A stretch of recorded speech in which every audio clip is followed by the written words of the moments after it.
நாய்கள் குறைப்பதால் பயணங்கள் நின்று விடுவதில்லை. கரெக்டா இருக்கும். என்னங்க ஷூட் போலாமா ப்ரோ? என்ன ஷூட்டு? என்ன ஷூட்டு புரியல.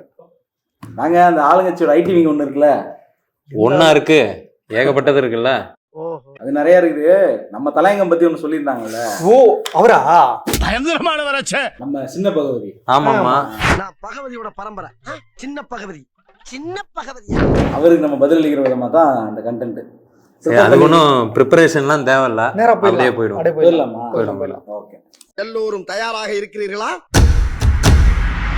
பிஜேபி கூட்டணியில இருந்து இந்த விவசாய சட்டத்தால் வந்து எந்த பாதிப்பும் இல்லை, சிஏஏவால் வந்து எந்த இஸ்லாமியருக்கும் பாதிப்பு இல்லை அப்படின்னு வந்து சட்டமன்ற உறுப்பினர் ஜெகன்மூர்த்தி கூறியிருக்காரு அப்படின்னு சொல்லியிருக்காங்க. ஓகே. யாரு? நம்ம சின்ன பகவதி. சின்ன பகவதி. ஆமா, என்ன சொல்லலாம் இப்ப? சரி, நான் இதை வந்து என்ன சொல்றேன்னா, தலையங்கம்ன்றது அந்த வழக்கு தொடர்பானது இல்லை. சிஏஏ தொடர்பாகவோ அல்லது வந்து சிஏஏ ஆதரித்தோ இல்லை வந்து என்ஆர்சியை ஆதரித்தோ நீளத்தில் இதுவரைக்கும் ஒரு கட்டுரையோ அல்லது ஒரு பதிவோ ரஞ்சித்தனோ யாருமே இல்லை, இவ்வளோ வேணாம். இது என்ன பிரமாதம்? இது விட பெசலைட் ஒண்ணு இருக்கு. நம்ம தலையங்கம் வந்து ஒரு அரெஸ்ட் பற்றினது.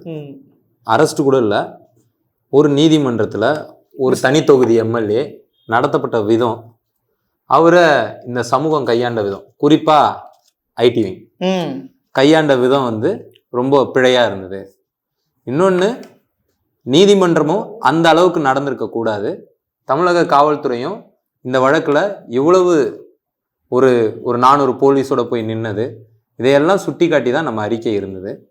இதில் எங்கேருந்து சிஏஏ வந்தது, எங்கேருந்து என்ஆர்சி வந்தது, என்பிஆர் வந்தது, 3 விவசாய சட்டம், தொழிலாளர் சட்டம் விட்டா, நீ வந்து 2009 ஈழ பிரச்சனையை பற்றி கருத்து சொன்னியா, இல்லை வந்து இந்த அது என்ன டப்ளிங் மாநாடு பற்றி கருத்து சொன்னியா, ஐநா மாநாடு, இப்போ ஏன் பாலஸ்தீனு, காசா எல்லாத்துக்கும் வருவாங்க போல.